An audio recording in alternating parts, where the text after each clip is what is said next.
Você já viu aquele paciente que está travado, sente a boca travada, não consegue abrir a boca direito? E existem dois tipos de paciente que podem ter esse tipo de travamento, que não conseguem abrir a boca direito.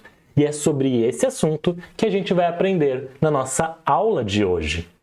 Se você ainda não me conhece, eu sou o professor André Porporati, sou dentista, professor e pesquisador na área de bruxismo, DTM e neuropatias. E aqui neste canal você vai aprender a diagnosticar mais rápido, a tratar com excelência e resultados excelentes o seu paciente de bruxismo, DTM e neuropatias. Então já aproveita para não perder nenhum conteúdo. Isso aqui é uma mentoria de graça para você. Já curte este vídeo e já também segue aqui o canal para não perder mais nada e ficar sempre atualizado neste universo. Para contar sobre os travamentos de boca fechada, eu preciso lembrar uma história anterior.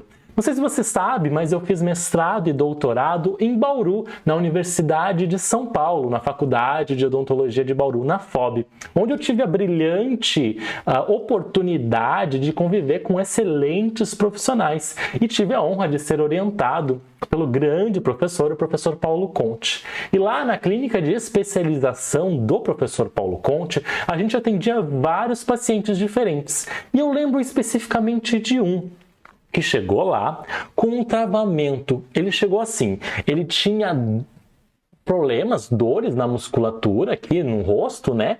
E ele não conseguia abrir totalmente a boca. E aí a gente pensa, muscular, uma DTM muscular. Mas daí a gente começou a investigar e ir um pouco a fundo e a gente viu que não era muscular, era outra coisa. E foi aí que eu aprendi que existem pelo menos dois tipos de pacientes que podem ter o mesmo travamento. O paciente ele chega no consultório assim: doutor, eu não consigo abrir muito a boca está fechada, ele não abre muito mais do que 20, 25 milímetros, está travado ali. E aí, como é que a gente vai ver isso? E existem dois tipos de pacientes que podem ter isso. Ou seja, duas condições ou dois diagnósticos que podem ter relacionado aqui a esse travamento fechado de boca. O segundo eu não sabia. E eu garanto que você também talvez não conheça. E a gente vai aprender a diferenciá-los. Então vamos lá para o meu caderno. E a gente vai aprender aqui sobre os tipos de travamento, que são os travamentos de boca, tá? Mas são os travamentos que a gente vai chamar de travamentos aqui fechados. Por que travamentos fechados, André? Porque existe o travamento aberto. A pessoa abre muito a boca e trava e não consegue fechar a boca. Então, quando o travamento aberto, ele abre muito e trava com a boca aberta. Mas existe o travamento fechado. A boca está fechada, ele não consegue abrir muito mais a boca. E nesse travamento fechado, existem duas condições ou dois diagnósticos que podem levar a isso. Então, vamos lá. O primeiro deles é o mais conhecido, que são os fatores musculares. E aí pode ser uma contração muscular, e aí vou escrever aqui para vocês. Pode ser uma contração muscular, pode ser uma mialgia, uma dor muscular, pode ser também uma dor chamada de miofascial, que pega a face muscular. Isso são diagnósticos de DTM, ok? Tem critérios diagnósticos específicos para essas condições. Em próximos vídeos, a gente vai falar em diagnósticos específicos aqui da DTM. Mas enfim, esses diagnósticos de DTM muscular podem causar uma contração nessa musculatura e essa contração na musculatura levar a pessoa a não conseguir abrir muito a boca. Esse é o primeiro tipo de travamento fechado, um problema muscular, uma contração muscular ali.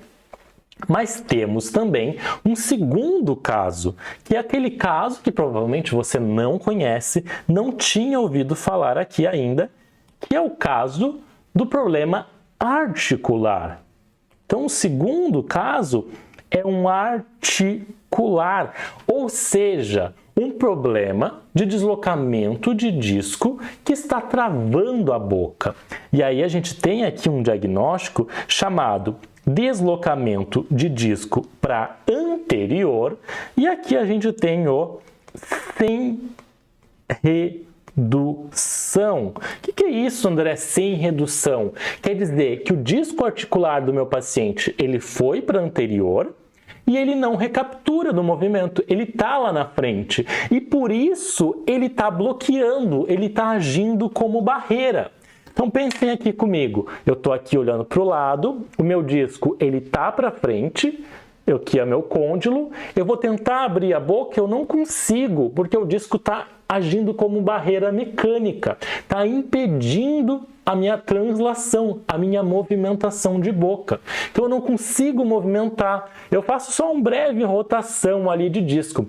Por isso que eu consigo abrir uns 20, 25 milímetros.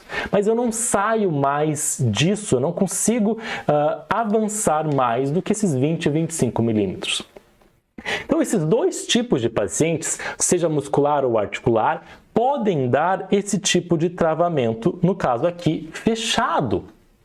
Mas, André, como é que eu vou diferenciar isso no meu paciente? Como é que eu vou enxergar isso no meu paciente? E existe uma dica simples que você pode usar, que é aplicar gelo na musculatura, através de uma compressa de gelo ou até mesmo alguns sprays de gelo. Mas dá atenção, não é spray de endodontia, não é aquele menos 20, menos 50. É spray de músculo, que você acha em farmácias hoje. Spray para musculatura. O gelo é um ótimo analgésico e um anti-inflamatório muscular.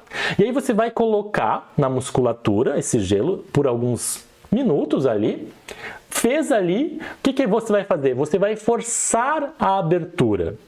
Se o problema for... Volta lá para o meu caderno. Se o problema for muscular, a gente, ao analgesiar, ao melhorar a musculatura, ele tende a abrir mais, porque eu fiz uma analgesia muscular. Então, botei o gelo, forcei a abertura, né? Forcei para abrir mais, e o paciente abriu mais, então provavelmente aqui o meu travamento é muscular. Mas pensa em outra hipótese. Eu fiz uma analgesia da musculatura com gelo e meu paciente não abriu mais a boca. Eu forcei a abertura e não consegui ganhar amplitude de boca. Então, provavelmente, este caso aqui é articular. Por quê? Porque o travamento ali é mecânico. Provavelmente tem um disco deslocado ali na frente que está agindo como uma barreira mecânica. E mesmo que eu forçar, eu não consigo abrir mais a boca deste meu paciente. Então temos aqui esses dois tipos, muscular e articular. Claro que você precisa compreender muito mais sobre DTM, bruxismo, neuropatias para conseguir organizar o seu raciocínio e fechar aqui um diagnóstico completo de um caso clínico. Mas aqui nesse vídeo você já conseguiu entender e agora no seu consultório, com essa dica, você já consegue compreender melhor sobre esse caso aqui. Os tipos diferentes de travamento. Então lembra de seguir o canal, já curte esse vídeo para não perder mais nenhum conteúdo nessa mentoria gratuita que eu estou te dando aqui. No próximo vídeo a gente vai falar sobre 3 vantagens de uma placa reposicionadora para DTMs articulares. Sabe esses problemas articulares? Existem outros tipos de DTMs articulares e a gente pode usar uma placa diferente, que é uma placa reposicionadora. E a gente vai falar das vantagens desta placa aqui para você. A gente se vê no próximo vídeo. Um grande abraço!